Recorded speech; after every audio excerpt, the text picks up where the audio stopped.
आज की वीडियो खास होने वाली है क्योंकि आज हम बात करेंगे ड्रग्स के रिलेटेड कि आज का यूथ जिसे हम देश का भविष्य कहते हैं, आज का यूथ किस तरीके से ड्रग्स एडिक्शन में फंस चुका है। हमारे देश के हर घर की में एक परेशानी जरूर है कि हमारा बच्चा किसी नशे की लत में, किसी ड्रग्स या अल्कोहल में ना जाए। लेकिन देखते देखते आज हम देख रहे हैं कि जो ये ड्रग्स है ये डे बाय डे हमारे घरों में आ चुका है। कोई अल्कोहल कंज्यूम कर रहा है, कोई ड्रग्स कर रहा है और इसका जो सोशल कैंसर आज पूरे देश में फैल रहा है। इस सोशल कैंसर से हमारे फैमिली रिलेशन, हमारा करियर सब खत्म हो जाता है।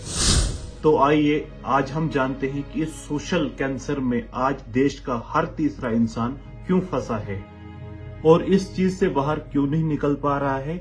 और आज हम बात करेंगे कि आने वाली जो जनरेशन है हम उनको कैसे इस चीज से बचा सकते हैं और इस चीज से बाहर क्यों नहीं निकल पा रहा है। और आज हम बात करेंगे कि आने वाली जो जनरेशन है हम उनको कैसे इस चीज से बचा सकते हैं। बुजुर्ग सुखविंदर कौर के शब्द उनके 3 बेटों के बारे में है जो अब इस दुनिया में नहीं है। कारण है नशे की ओवरडोज। सुखविंदर कौर लोगों के घरों में काम कर कर अपना गुजारा चलाती है ताकि अपने मृत बेटों के बच्चों का पालन पोषण कर सके। इतनी बार इसमें इंजेक्ट कर लिया गया, इंजेक्शन लगे कि वो हाथ जो है वो सुन पड़ जाता है। ठीक है, लाके मर गया, कह स्मैक पी के मर गया, उसके बगल में बैठ के लगाते। आज हमारे देश का हर तीसरा युवा किसी न किसी ड्रग्स एडिक्शन का शिकार हो चुका है और ये चीज डे बाय डे ग्रो हो रहा है। इसका मतलब हर 9 से 10 साल के अंदर ये नंबर डबल हो रहा है और इसमें 13% वो बच्चे हैं जिनकी उम्र 20 साल से कम है।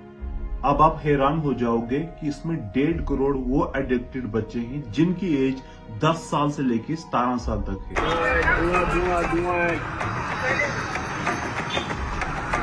क्या हो रहा है?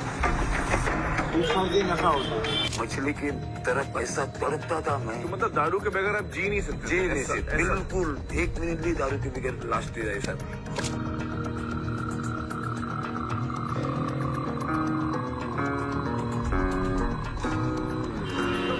स्मैक भी रखी है, टीके लगा रखे हैं, गोली खा रखी है। I used to be a very intelligent boy when I was in 6th, 7th grade. After that, the fall began. और पिछले साल भर से स्मैक की चपेट में है। अच्छा, घर वाले क्या कहते हैं? तुम घर वाले छोड़ दे। आज 40 करोड़ लोग किसी प्रकार का नशा नहीं करते हैं जबकि वो उस चीज का एडिक्ट हो चुके हैं। एडिक्ट्स का सिंपल मीनिंग है कि वो हर दिन उस नशे को बॉडी में इंजेक्ट करते हैं, उसके बगैर नहीं रह पाते हैं। इसका रिजल्ट है कि 11 लाख केसेस इंडिया में पिछले साल रिपोर्ट हो चुके हैं जो डोमेस्टिक वायलेंस के हैं।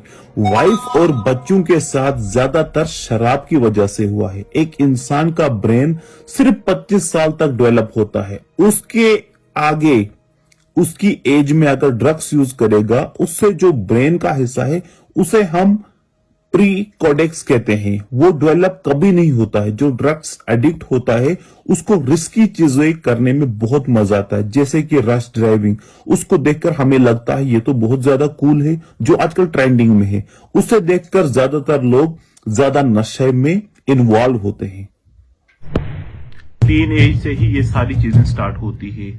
जब हम कोई नया स्कूल, नया कॉलेज ज्वाइन करते हैं, वहां पे नए फ्रेंड्स बनाते हैं। जो सिगरेट पीते हैं, जो अल्कोहल कंज्यूम करते हैं, वो अपने आप को कूल समझते हैं और जो इस बुरी लत में नहीं पड़ता है उसको ये रूट समझते हैं। आहिस्ता आहिस्ता फ्रेंड्स अपने नए फ्रेंड्स को कहते हैं कि ऐसा कुछ नहीं, अगर आप सिगरेट पियोगे, कोई नशा करोगे, आपको स्ट्रेस कम होगा, आपको पढ़ाई में हेल्प हो जाएगी। किसी ना किसी तरीके से बेवकूफ बना के अपना वो सर्कल वहां पे बना लेते हैं और वहां पे जहां पे 10 बच्चे होते हैं वहीं पे वो अपने साथ 15 बच्चे, 20 बच्चे आने वाले टाइम में वहां पे उस नशे की लत में पड़ जाते हैं और एक छोटे से नशा से लेकर एक बहुत बड़े नशा तक वो पहुंच जाते हैं। शुरू बस अनजाने में हो गया था, किसी ने डेलिबरेटली धीरे धीरे करके सिगरेट में पिलाना शुरू कर दिया। वो फिर पीरियड इतना ज़्यादा हो गया कि वो ब्लड में मिक्स हो गया, मुझे उसकी ज़रूरत पड़ने लगी। उसके बाद खुद पीने लगे। तो अंदर से ना ऐसा लगता है जैसे कोई दुनिया में खो गया है। ऐसा गर्माहट आ जाती है ऐसे शरीर में, जैसे कोई कपड़े उपड़े खोल के अपने फेंकने लग जाते जल्दी जल्दी। जो ड्रग्स की बीमारी हमारे देश में, हमारे राज्य में जो शुरू हुआ है, हमें मिलकर इस जंग को खत्म करना चाहिए, क्योंकि इसका सबसे बड़ा नुकसान है वो हमारे यूथ पर है, और यूथ हमारे देश का भविष्य है। Be high on life, I'll be high on work, I'll be high on family, but never on drugs.